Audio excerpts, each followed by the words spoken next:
이런 냄새가 다 하나님 냄새죠. 네. 하나님 냄새라는 뜻은 그분의 성품의 냄새예요. 그렇죠? 이 들국화 향기가 얼마나 좋은지 몰라요. 그분의 성품을 이렇게 꽃에다가 표현해 놓으셨어요. 색깔과 또 향기까지, 그죠? 신의 성품. 참 너무 담고 싶죠? 근데 부족한 우리의 모습을 많이 보게 됩니다. 자, 오늘 말씀에 집사님 꽃 감사합니다. 네. 네. 오늘 말씀의 제목은 돌을 옮겨 놓으라 하는 제목이고요. 어디서 나온 제목인지는 우리 본문에서 보셔서 아시리라고 생각이 됩니다. 자, 이 그림 참 친숙한 그림이죠. 예수께서 나사로를 부활시키는 장면입니다. 자, 여러분, 나사로가 부활했죠. 예수님께서 살리셨습니다. 그럼 나사로의 부활이 우리에게 뭘 의미할까요? 우리가 장례식 때 많이 인용하죠. 나는 부활이요 생명이니 하는 그 말씀. 그래서 우리가 나사로의 부활 사건을 들어서 마지막 때 의인들이 부활하는 사건에 우리가 많이 적용을 합니다. 그것이 적용이 잘못된 건 아니죠. 옳은 적용입니다. 재림 때 의인의 부활로 우리가 많이 이렇게 인용을 하는데요. 그러나 더 나아가서 우리 나사로의 부활이 우리에게 가르쳐 주는 것은 한 영혼이 의를 받는 길을 가르쳐 줍니다. 나사로의 부활이 뭘 받는 걸요? 네, 의를 받는 걸 가르쳐 줘요. 자, 그러면 이것을 우리가 더 이해하기 전에 우리가 인간의 본질을 이해함이라고 하는 교과 제목이었죠, 오늘. 그렇죠. 근데 우리가 질문을 좀 한번 하고 넘어갈게요. 아담이 언제 죽었습니까? 선악과 먹었을 때. 그러고 나서 몇 년 더 살았어요? 930년을 더 살았죠. 930년 살고 나서 죽었습니다. 근데 아담이 선악과를 먹었을 때 죽었을까요? 아니면 930년 후에 죽었을까요? 네, 뭐 다 맞는 말씀이긴 하지만 정확한 의미로 아담이 언제 죽었는가 하면 선악과를 먹는 순간에 죽었습니다. 그때 이미 죽은 거예요. 우리 선풍기가 막 돌아가다가 전기를 탁 빼면 그 순간 딱 멈춰버리나요? 한참 돌죠. 전기는 빠졌는데 930년 동안 그냥 헛돈 거예요. 그게 930년 산 겁니다. 이제 진짜 죽은 건 언제예요? 선악과 먹었을 때, 즉 계명을 범했을 때 그는 죽었습니다. 그러면 선악과를 먹지 말라는 그 계명을 범했을 때 아담이 뭘 잃어버렸죠? 입고 있던 의의 옷을 잃어버렸죠. 그 먹는 순간에 옷이 벗겨졌어요. 그렇죠? 자, 그러면 아담이 선악과를 먹는 순간에 의의 옷을 잃어버렸는데 그 옷이 무슨 옷이라고요? 의의 옷을 잃어버렸습니다. 즉 의를 잃어버린 거예요. 그죠? 의를 잃어버렸어요. 뭘 잃어버렸다고요? 의를. 언제요? 선악과 먹는 순간에.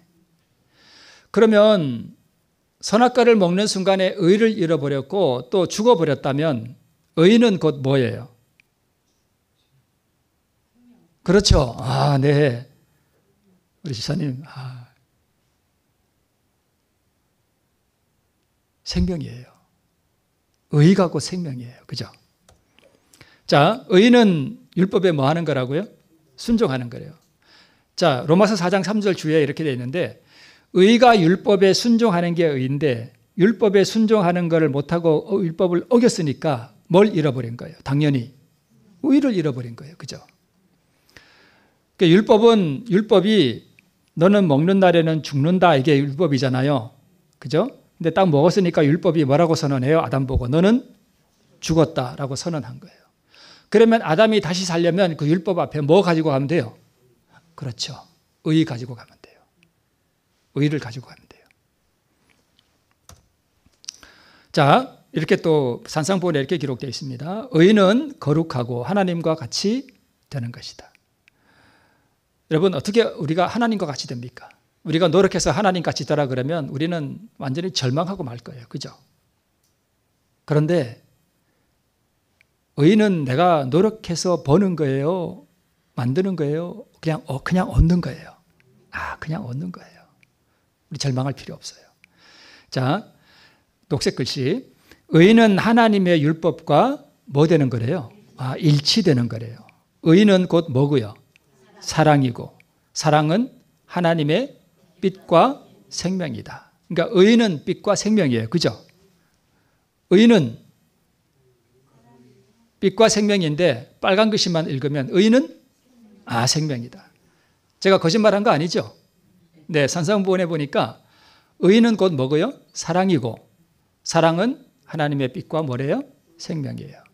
그러니까 선악과를 먹는 순간에 의의 옷을 잃어버렸다는 뜻은 그가 생명을 뭐 했다는 얘기예요? 잃어버렸다는 뜻입니다. 그러니까 선악과 먹는 순간에 죽은 거예요. 그래서 오늘 교과 인간의 본질을 이해하면서 우리가 정말 좀 깊이 생각할 것은 우리는 이미 다 죽었다는 거예요. 거기서부터 다시 출발하지 않으면 자꾸 우리가 오해하게 돼요. 자, 의가 곧 생명이고 아담이 선악과를 먹는 순간 의의 옷을 잃어버렸다면 아담은 선악과를 먹는 순간 뭐 한 거예요? 죽은 거예요. 그는 그때 이미 죽었습니다. 그리고 의가 빛과 생명이라면 나사로에게 지금 예수님께서 뭘 다시 주셔요? 생명을 주는 사건은 한 인간이 의를 받는 것을 표상하지 않겠습니까? 그렇죠. 그래서 한 사람을 다시 살리는 것은 그에게 곧 뭘 주는 것과 같으냐 하면 의를 주는 것을 표상한다고 우리가 볼 수 있어요. 그렇죠. 뭐 뒤에도 나오겠습니다만은 의는 곧 사랑이고 이렇게 돼 있죠. 아담이 처음에 선악과를 먹은 이유는 하와를 너무 뭐 했기 때문에, 사랑했기 때문에 하와 없이 이제 나는 못 살아. 그래서 하와 없이 사느니 하와와 같이 뭐 하자? 죽자. 그래서 먹은 거예요. 아담은. 유혹을 받아서 먹은 게 아니고, 그죠? 자, 딱 먹고 나니까 하나님께서 너 왜 그랬어? 이러니까 그 다음에 누구 핑계대요? 저 여자 때문에 제가 먹었습니다. 대반이 변해요. 뭘 잃어버린 거예요? 의를 잃어버려서 그래요. 사랑을 잃어버린 거예요. 하와를 사랑하는 마음을 다 잃어버리고 핑계대는 거예요. 뒤에서도 보도록 하겠습니다. 자, 아담이 영생하는 조건은 계명에 대해서 뭐 하는 거예요? 순종하는 거예요. 즉 선악과를 먹지 않는 조건으로 영생하게 돼 있었습니다. 이 계명을 지키는 동안에는 의의 옷을 입고 있었을 거예요. 그죠? 근데 계명을 어기는 순간 의의 옷이 벗겨지고 그랬죠. 그래서 의는 곧 뭐라고요? 생명이에요. 그러므로 아담이 선악과를 먹는 순간 아담은 죽은 거고요. 이것을 뭐라고 그래요? 타락이라 그래요. 그래서 타락 이코르 뭐예요? 죽음이에요. 타락은 죄 짓고 나서 뭐 이렇게 사는 게 아니라 타락은 곧 죽음을 의미해요. 그러면 구원은 뭘 얻는 걸 구원이라고 할까요? 생명 얻는 것을 구원이라고 합니다. 그래서 이제 나사로를 살리는 이 사건이 뭘 의미하겠는가? 의를 주고받는 것. 예수님은 나사로에게 의를 주고 타락으로부터의 구원을 상징한다고 볼 수 있어요. 그 사건이. 나사로는 사실은 이미 그는 의인이었던 것으로 보여요. 그래서 나사로가 무슨 또 다른 의를 받았다기보다는 나사로가 부활하는 사건을 영적으로 보면 그렇다는 거예요. 이해하시겠죠? 네. 그래서 죽은 인간이 생명의 시여자로부터 생명과 의를 받는 사건을 바로 나사로의 부활이 우리에게 보여준다고 볼 수 있습니다. 자, 나사로가 부활하는 사건을 요한복음 11장에게 길게 설명하고 있는데 나사로의 가정에서 예수님이 안식처로 삼았죠. 그죠? 그 분노한 바리새인들을 피해서 그 베다니의 나사로의 가정에서 예수님은 자주 평안과 쉼을 얻곤 하셨습니다. 그런데 나사로가 뭐 들었대요? 병들었대요. 예수님께 나사로가 병들었다는 것을 알렸죠. 그런데 예수님이 뭐 하셨어요? 지체하셨죠. 지체하는 동안 나사로가 죽었고 장례까지 다 치루었습니다. 벌써 4일이 지났습니다. 예수님께서 오셨죠? 마리아와 마르다를 위로하시죠. 그리고 나사로를 살리시죠. 이 모든 과정 속에 네모 박스 중에 제일 중요한 부분이 뭘까요? 당연히 마지막이겠죠. 나사로 살리지 않으면 이 모든 게 뭔 필요가 있어요. 그죠? 나사로를 살리는 게 가장 중요한 포인트입니다. 그러면 나사로를 살리시는 것이 믿음으로 얻는 구원을 상징하는 사건이라면 이 과정에서 인간의 역할이 도대체 뭘까요? 분명히 인간의 역할이 있어요. 그것을 한번 보자는 것입니다. 나사로를 살리시기 전에 생명의 시여자께서 인간에게 명하신 말씀이 있습니다. 뭘 명했죠? 오늘 제목이죠. 돌을 옮겨 놓으라 명하셨습니다. 돌을 옮겨 놓으라. 오늘 제목이면서 생명의 시여자께서 상징적으로 죽은 죄인에게 의를 주시는 이 부활의 사건에서 하나님께서 인간에게 어떤 한 역할을 주었다는 것입니다. 그렇죠? 인간이 이 일을 해야 돼요. 그래야 하나님께서 일하실 수 있다는 것입니다. 그게 뭐냐 하면 돌을 옮겨 놓으라는 것입니다. 우리는 한국은 이렇게 봉분을 하죠. 봉분. 근데 유대 나라는 이렇게 굴 같은 데 이렇게 파고 이렇게 안에다가 시신을 넣어서 이렇게 돌을 이렇게 굴려놔서 막아놔요. 입구를. 이것이 유대의 무덤입니다.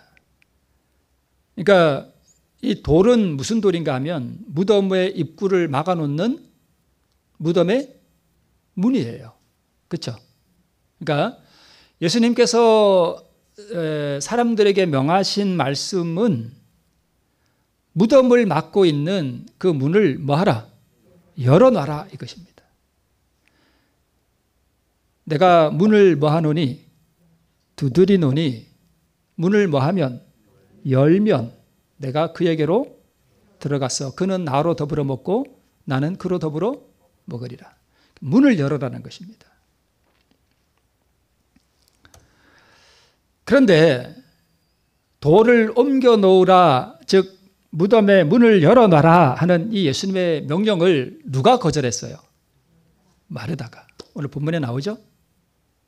예수님 지금 무슨 말씀하세요? 죽은 지 4일이 지났어요. 시체가 지금 뭐하고 있습니다? 썩고 있어요. 문을 열면 시신 냄새 맡아보셨습니까? 아주 묘한 냄새가 납니다. 저는 이제 장례식을 많이 참석하다 보니까 여름에 장례식을 참석했는데 정말 냄새가 나요. 아주 묘한 냄새가 납니다. 벌써 4일이 지나서 냄새가 납니다. 이거 왜 열려고 하세요? 예수님. 그래서 마르다가 예수님의 명령을 거절했습니다. 자, 시대소망에 이렇게 기록하고 있어요. 주께서 어떤 일을 행하시려고 하실 때에 사단은 어떤 사람들을 움직여서 뭐하게 한다? 반대하게 한다. 그러니까 그 순간에 사단이 마르다에게 자기의 생각을 넣어줬습니다. 그렇죠? 그러니까 돌을 옮겨 놓으라고 그리스도께서 말씀하셨는데 시대소망에서 말씀하기는 가능한 한 내가 일할 수 있도록 뭘 준비하라? 길을 준비하라는 것입니다. 그러니까 하나님께서 우리에게 주시고자 하는 그 생명을 주시는 그 가장 위대한 일, 그걸 하기 위해서 인간이 그 일을 하시도록 하나님께서 인간은 뭘 준비해야 된다고요? 길을 준비해야 된다는 거예요. 그런데 사단이 예수님께서 일을 하지 못하도록 마르다를 충동해서 문을 열지 못하게 했습니다. 계속해서 돌을 옮겨 놓으라. 그리스도께서는 돌을 명하여 옮겨지게 할 수 있었으며 돌은 그리스도의 음성에 순종했을 것이다. 이거 예수님께서 이건 못 하시겠어요? 하시죠. 그리스도께서는 그의 곁에 가까이 있는 천사들을 명하여 이 일을 하실 수 있었다. 이 말씀을 보니까 그 당시에 그 나사로의 무덤 곁에 누구도 와 있었던 것 같아요? 천사도 많이 와 있었던 것 같아요. 예수님은 그 천사들 다 보시겠죠. 네, 천사에게 명하면 그 돌 하나 그냥 쓱 옮길 수 있겠죠. 그의 명령을 듣고 보이지 않는 손이 돌을 옮겨 놓을 수 있었다. 그러나 이 돌은 인간의 손으로 옮겨져야만 하였다. 라고 말씀하고 있습니다. 그러니까 생명의 시여자께서 죽은 이에게 생명을 주는, 즉 상징적으로 죽은 타락한 인간에게 의를 주는 그 하나님의 위대한 역사가 이루어지기 위해서 인간의 손으로 행해야 할 일이 있다는 것을 우리에게 말씀해 주고 있는 것입니다. 사실 나사로가 부활하는 이 사건에서 나사로가 부활하는 이것은 하나님의 역사니까 당연한 거고, 그렇죠? 그래서 가장 중요한 일은 돌을 옮겨 놓으라고 하는 예수님의 명령이 뭘 의미하느냐, 인간이 무엇을 해야 하느냐라고 하는 것이 가장 중요한 포인트라고 볼 수 있습니다. 그렇겠죠? 계속해서 이렇게 말씀하고 있습니다. 이와 같이 하여 그리스도께서는 인성이 신성과 뭐 해야 된대요? 협력. 여기서 말하는 인성은 인간을 말해요. 그죠? 신성은요, 예수님이겠죠. 당연히 생명을 주는. 그래서 이와 같이 하여 그리스도께서는 인성이 신성과 협력해야 한다는 것을 보이고자 하셨다. 녹색 글씨, 하나님께서는 인간의 도움 없이 일하지 않으신다. 자, 그러면 의를 받는 사람이 구원을 받는 일에 있어서도 이 구원을 주시는 하나님의 그 위대한 역사에 인간이 뭐 해야 된다는 거예요? 협력해야 된다는 것입니다. 그렇지 않으면 하나님께서 일하실 수가 없다는 거예요. 네. 계속해서 이렇게 말씀하고 있습니다. 예수님께서 마르다를 책망하셨어요. 아주 부드럽게. 왜 그대는 나의 권능을 의심하는가? 왜 나의 요구를 반대하여 이론을 붙이는가? 그런 뜻이 있다는 거예요. 아, 예수님 벌써 사흘이 지났어요. 나흘이 지나서요. 냄새가 나요. 왜 이걸 열려고 하셔요? 왜 나의 요구를 반대하여 너의 이론을 붙이느냐 이거예요. 그대는 내 말을 이미 들었다. 만일 그대가 믿으면 그대는 하나님의 영광을 보리라. 자연의 이치대로의 불가능이 전능하신 하나님이 하시는 일을 막을 수는 없다. 회의와 불신은 겸손이 아니다. 그리스도의 말씀에 대한 절대적인 믿음이 참된 겸손이며 참된 자기 포기이다. 라고 기록하고 있습니다. 저는 선지자가 참 위대하다고 생각해요. 화이트 선지자가. 이분은 하나님의 그 계시의 영을 통해서 그 사건이 돌을 옮겨 놓으라고 하는 그 사건이 뭘 의미하는지를 이분은 파악하고 있었습니다.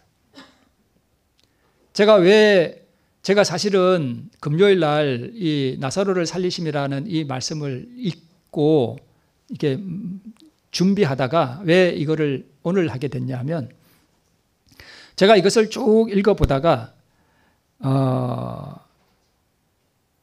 이 선지자가 보는 이 시각이 저는 너무 놀랐어요. 나사로를 부활하는 이 사건을 바로 이 믿음에 의해 적용하는 이 부분을 보고 제가 놀래가지고 다시 이렇게 보다가 그래서 이것을 오늘 하고 잠깐 어제도 말씀드렸듯이 잠깐 건너뛰어서 다음 걸 제가 어제 했었습니다. 그러니까 화이트 선지자께서는 이 돌을 옮겨 놓으라라고 하는 이 예수님의 명령에 대한 순종을 뭘로 보는 거예요? 맨 밑에 빨간 글씨. 자아포기로 보는 거예요. 그러니까 인간이 하나님의 의를 받기 위해서 인간 편에서 해야 할 일이 무엇이냐라고 하는 것을 선지자께서는 뭘로 본 거예요? 자아포기로 보신 거예요. 이것은 제가 연구했다기보다는 시대소망을 읽다가 제가 번쩍하고 이것이 띄어가지고 정말 선지자가 위대하시구나 라고 하는 것을 봤기 때문에 제가 이렇게 오늘 말씀을 가지고 설교를 만들었습니다. 예수님께서 우리에게 명하신 것은 뭘 붙이지 말라고요? 반대하여 나의 이론을 붙이지 말라는 것입니다. 예수님의 명령에 대한 절대적인 복종이 곧 참된 믿음이라고 하는 것을 우리에게 말씀해 주고 있습니다. 자, 무덤에 문을 열어놓는 것. 하나님께서 일하실 수 있도록 문을 열어놓는 것. 이것은 누가 한다고요? 인간이 해야 될 일이라고요. 그러면 마르다는 예수님의 명령을 왜 거절했습니까? 예수께서 가라사대 돌을 옮겨 놓으라 하시니 그 죽은 자의 누이 마르다가 가로되 주여 죽은 지가 나흘이 되었음에 벌써 냄새가 납니다. 이게 마르다가 예수님의 요구를 거절한 이유입니다. 냄새가 난다는 거예요. 냄새가 나는 거 왜 열려고 하십니까? 이것입니다. 즉 이 말은 수치를 드러내고 싶지 않다는 것입니다. 인간이 자기 심령의 더러움과, 그래서 사실 여기 무덤은 뭘 의미하는가 하면 뭘 의미할까요? 마음을 상징해요. 우리 영혼을 상징해요. 제가 아까 왜 타락을 말씀드렸는가 하면 타락한 우리 인간들은 이미 다 뭐 하는 거라고요? 죽은 거예요. 우리는 사실 어떻게 보면 무덤 안에서 사는 거예요. 이 지구 자체가 사실 뭐예요? 무덤이에요. 그래서 나사로의 무덤이 의미하는 게 곧 우리 영혼의 심령이라고요. 이 심령 속을 향해서 죽어있는 우리에게 나사로야 나오라라고 하는 명령을 우리 안에 바라실 때, 말씀이 우리 안에 무덤 안에 들어올 때 우리가 뭐 한다는 거예요? 살아난다는 거예요. 이해가 되시죠? 나사로의 무덤이 곧 우리 마음이에요. 죽은 마음, 부패하고 더러운 마음. 제가 그 무 사건 한번 말씀드린 적 있죠. 매일 앞에서 설교하는 저도 갑자기 이기심이 탁 들어오더니 집사님 또 이런 얘기 죄송한데 좋은 거 내가 먹으려고 딱 놔두고 나쁜 걸 주더라니까요. 딱 돌아서서 제가 그렇게 부끄러웠습니다. 부패한 인간의 이 타락한 마음에서는 끊임없이 이런 것들이 나온단 말입니다. 늘 죽이고 죽여도 나와요. 그래서 인간이 자신의 심령의 더러움과 영혼의 부패되었음을 뭐 하고요? 인정하고 하나님 앞에서 그것을 자복하고 정결케 하시는 그리스도의 권세 앞에서 그것을 깨뜨리는 경험이에요. 내 마음에 제가 사실 이런 얘기하는 것 자체도 지금 뭘 여는 거예요? 문을 열어놓는 거예요. 저의 부끄러움이 드러나잖아요. 제 안에서 썩어가는 냄새가 나잖아요. 그죠? 제가 그걸 표현하잖아요. 그런가요? 네, 맞아요. 이것이 하나님께서 일하실 수 있도록 준비하는 것입니다. 인간 편에서. 자, 여러분, 루스벨이요. 타락하고 난 다음에 루스벨이 타락하고 났을 때, 그러니까 마음에 악한 어떤 것이 설명할 수 없지만 들어왔을 때 예수님께서 얼마나 기간이 오랜지는 모르지만 참 내가 용서해 주겠다는 그런 것을 끊임없이 말씀하셨던 것 같아요. 루스벨한테. 그러니까 루스벨이 자기가 잘못되었다는 것을 깨달았습니다. 그가 하나님의 주권에 완전히 복종하든지 공공연히 반역하든지 최종적인 결정을 내릴 시간이 이르렀을 때에 거의 하나님께로 돌아오려는 결정을 하고 싶었어요. 막 하려고 그랬는데 뭐가 허락하지 않았어요? 자존심이. 그래도 내가 하나님 다음에 이 온 우주에서 가장 권세 있고 높은 지위에 있었는데 내가 잘못되었고 내가 부당하고 하다는 사실에 대해서 그것을 인정하는 것이 뭐가 상했다고요? 자존심이 상했어요. 다시 그 권위에 복종해서 내가 잘못됐습니다. 저를 용서해 주십시오. 라고 하기에는 자존심이 그것을 허락지 않았습니다. 그래서 그는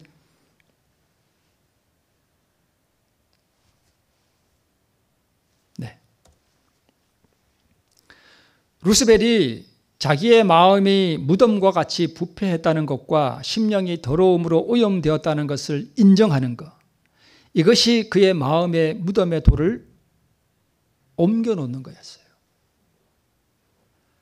만약 루스벨이 그때 하나님 앞에 가서 자기의 무덤의 문을 딱 열어놓고 하나님, 제 마음이 이렇게 부패했습니다. 제가 그것을 인정합니다. 저를 용서해 주십시오 하고 무덤의 문을 열었더라면 우리 주님께서 그를 용서하시고 다시 회복시켜 주셨을 거예요. 그게 돌을 옮겨 놓는 거예요. 돌을 옮겨 놓으면 무슨 냄새가 난다고요? 썩은 내가 나는 거예요. 그걸 드러내라는 거예요. 하나님 앞에. 숨기지 말라는 것입니다. 돌을 옮겨 놓으면 무덤에 더러운 것이 드러나게 되어 있습니다.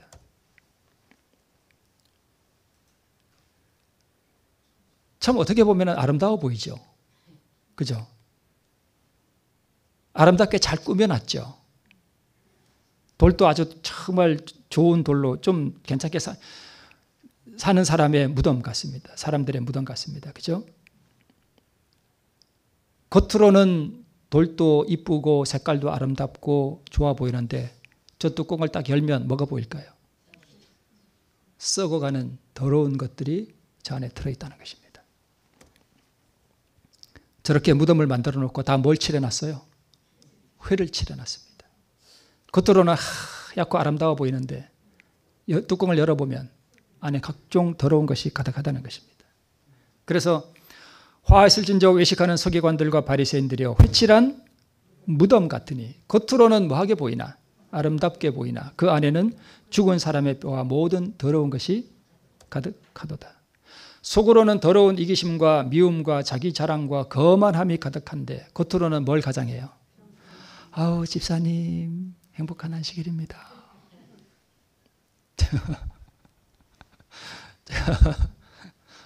그러면서 집에 가서는 따다다다닥 끓이고 그죠?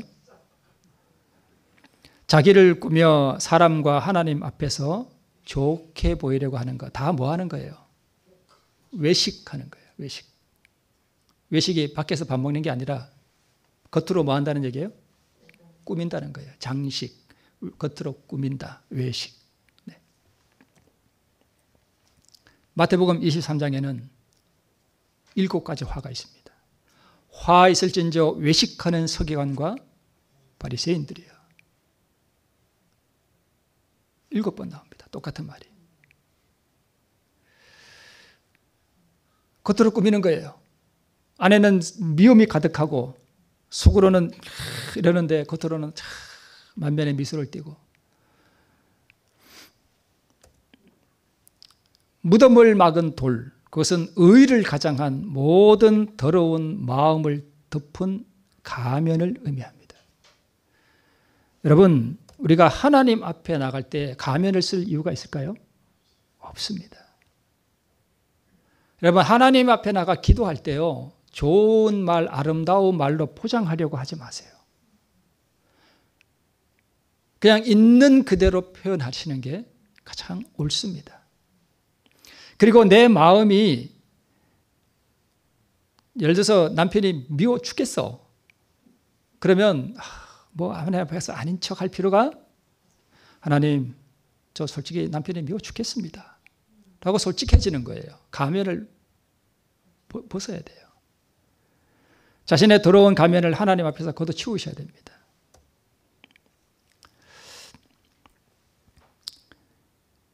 흔히 사람들이 하는 일이 뭐냐 하면 자기 마음의 그 더러운 무덤의 문은 딱 닫아놓고요. 뭘 자꾸 열려 그래요? 다른 사람의 무덤을 자꾸 열려 그래요. 무슨 뜻인지 이해되시죠? 다른 이의 무덤 문을 절대 열지 말아야 합니다.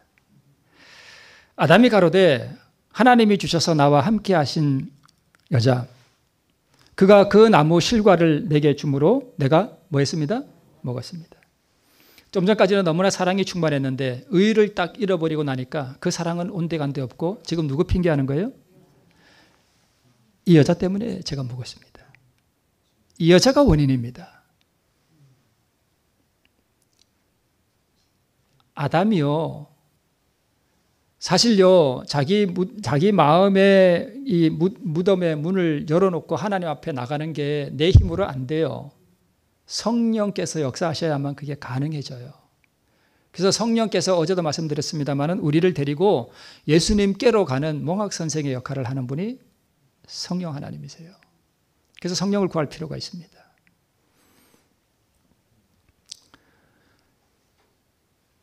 자, 여러분 보세요. 이러는 동안 하나님께서 아담에게 역사할 수 있을까요? 만약 우리가 이런 정신으로 산다면 없습니다. 하나님께서 언제 우리를 위하여 일하실 수 있는가 하면 다른 이의 무덤의 문은 닫아두고요. 내 마음의 무덤의 문을 열어서 냄새나는 내 상태를 하나님 앞에 보일 때만 하나님께서 일하실 수 있다는 것입니다. 이게 인간이 해야 할 일이에요. 이것이 돌을 옮겨 놓으라라고 하는 예수님의 명령이 의미하는 것입니다. 여자는요, 뱀이 줘서 먹었어요. 내 잘못은 없어요. 그 뜻입니다. 제가 가끔 이렇게 전화를 받거나 이렇게 하면 재림교회 목사들을 자꾸 비난하는 분들이 있어요.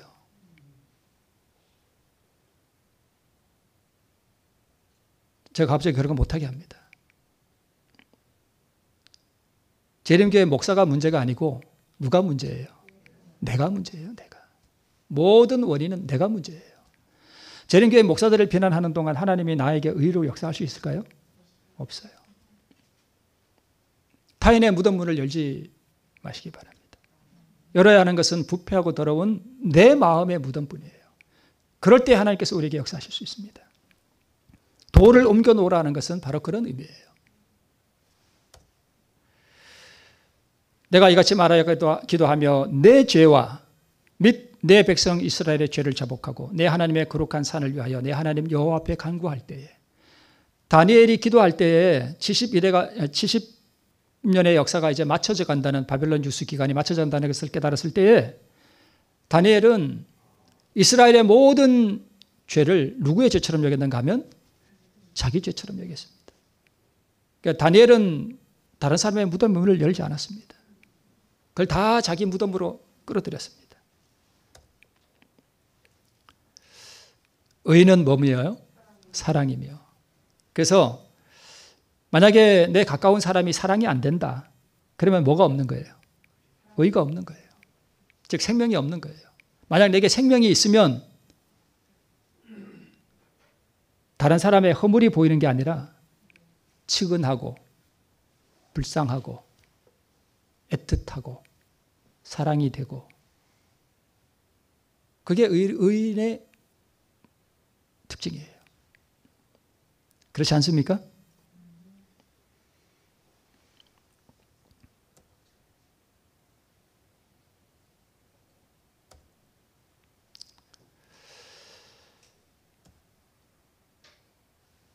이 그림은 느헤미야 아시죠? 느헤미야가 예루살렘 성벽이 불탔다는 얘기를 듣고 성문을 이제 그 왕에게 만미를 얻어서 예루살렘으로 와서, 페르시아의 술 맡은 관원장이었죠. 와서 성문을 둘러보는 느헤미야입니다. 이거는 2007년 발굴된 느헤미야 시대의 성벽이 발굴됐는데, 아마 느헤미야가 42개조로 이렇게 조를 나누어 가지고 막 이렇게 성벽 쌓은 이야기 느헤미야서에 나오잖아요. 그때 쌓은 성벽인 것 같아요. 지금 우리가 역사를 뛰어넘어서 이것을 지금 보고 있습니다. 그런데 여러분, 이게 이제 다윗성이 이렇게 있는데, 느헤미야가 이제 말미를 얻어가지고 예루살렘으로 와서 성이 어떻게 지금 황폐됐는지를 보기 위해서 느헤미야 2장 13절로 15절에 보면 그 밤에 골짜기 문으로 나가서 이렇게 되어 있습니다. 저기 골짜기 문이 보이나요? 왼쪽에? 저 골짜기 문으로 나가서 그 밑에 용정이 보이죠? 용정은 용용자 우물정자, 그래서 그냥 우물이에요. 영어로는 자칼 오브 웰 이렇게 해가지고 자칼의 우물이라고 되어 있는데, 하여튼 그냥 우물입니다. 골짜기 문으로 나가서 용정으로 분문에 이르는 동안에 보니 예루살렘 성벽이 다 뭐 했어요? 무너졌어요. 저쪽 성벽이 다 무너져 있었습니다. 분문은 뭐냐 하면 성 안에 오물들 있죠. 오물, 똥 이런 거 버리러 나가는 문이 저 분문이에요. 절로 나가서 저 흰동 골짜기에 다 갖다 버렸습니다. 분문에 이르는 동안에 이게 다 무너져 있었습니다. 성문은 소화되었더라. 앞으로 행하여 샘문이라고 또 있죠. 샘문과 왕의 못은 어딘지 잘 기록이 이렇게 나와 있지는 않는데 샘문과 왕의 못에 이르러는 이제 여기까지 왔는데 여기서부터는 성벽을 따라서 아마 길이 너무 협착해서 짐승이 못 지나갈 것 같아요. 그래서 뭐라고 되어 있냐 하면 그 밤에 시내를 쫓아 올라갔어. 기드론 골짜기가 시내에 있잖아요. 이 골짜기를 쫓아 쭉 이제 시내를 따라 올라갔습니다. 여기서는 아마 성벽을 못 본 것 같아요.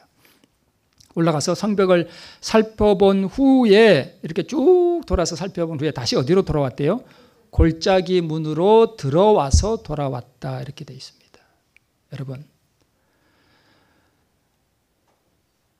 나사로의 무덤이 우리의 마음을 상징하듯이 예루살렘 성도 뭘 상징할까요?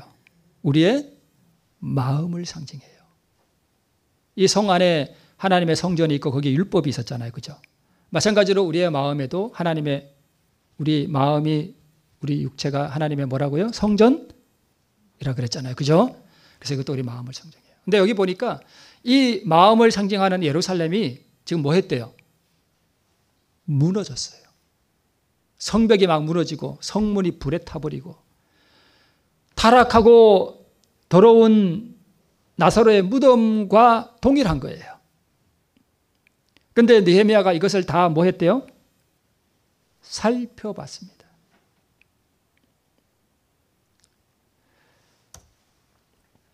무너진 예루살렘 성은 우리의 마음을 상징하고 무너진 데를 수보하는 것은 타락하고 부패한 인간의 마음에 하나님의 형상을 재건하는 사업을 의미해요. 그렇죠? 느헤미야는 성의 상태를 면밀하게 살폈습니다. 하나님의 말씀으로 여러분 우리가 우리의 마음을 깊이 살필 필요가 있어요. 살피고 우리의 마음의 더러움과 우리의 부패한 것을 하나님 앞에 그대로 가지고 갈 필요가 있습니다. 그리고 느헤미야는 이렇게 또 말씀하고 있습니다.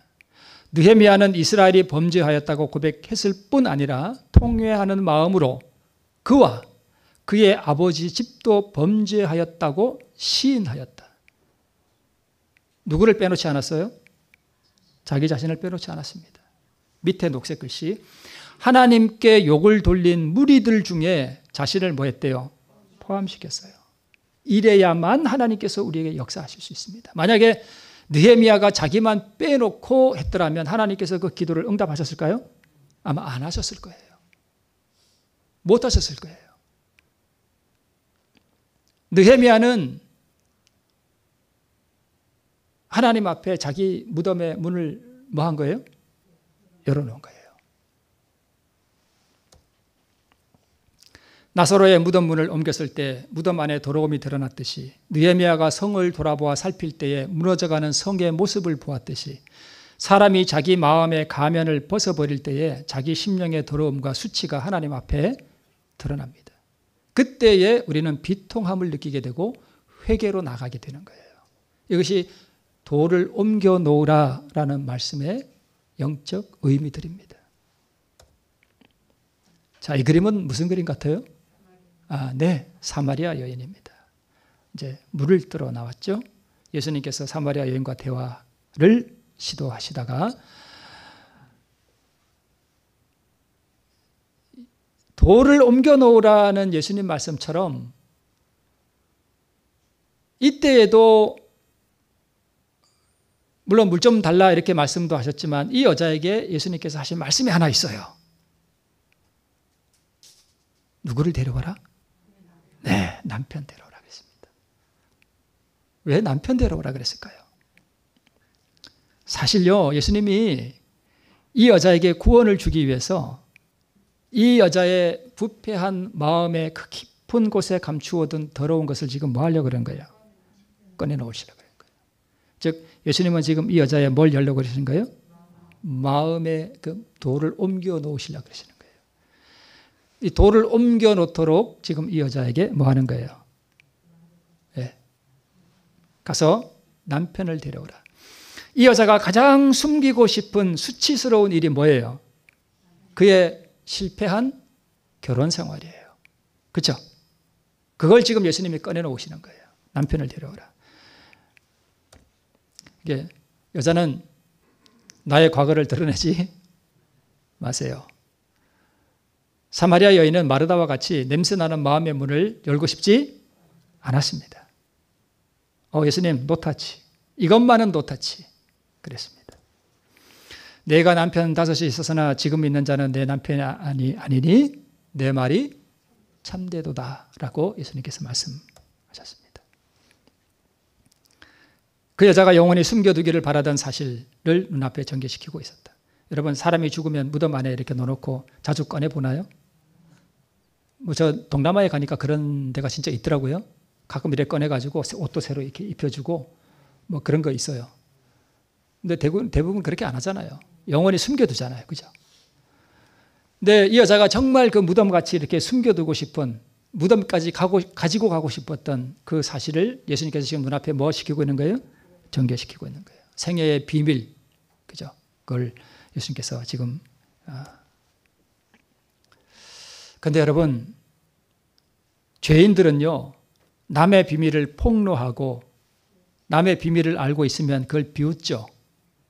다른 사람에게 또 뭐 또 해요? 누설도 해요. 그런데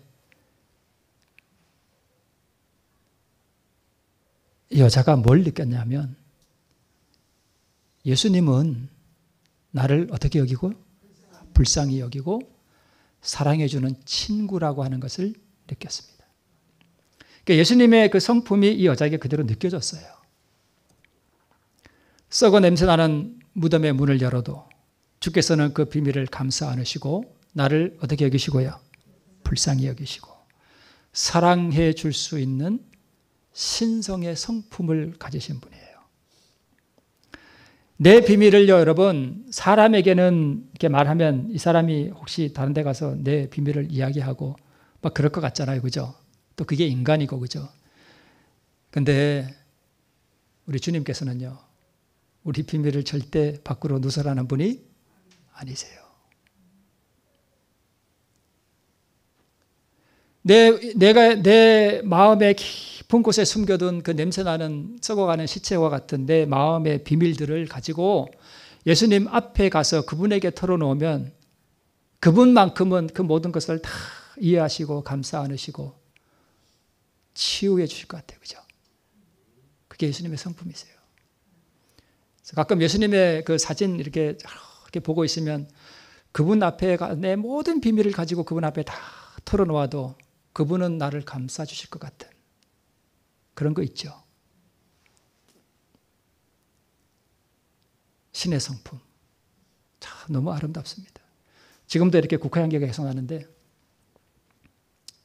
이게 예수님의 성품의 한 표현이에요. 그죠? 이 아름다운 국화향기. 그분 앞에서는 우리의 무덤의 문을 열어놓아도 괜찮습니다. 그분 앞에 나가서 좀 냄새가 나더라도 좀 열어보고 싶지 않으세요? 그분께 모든 삶의 비밀들을 가지고 여러분 나가면 참 좋겠습니다. 마음에 회칠할 필요 없습니다. 외식할 필요 없습니다. 하나님은 만홀히 여김을 당하지 않으십니다.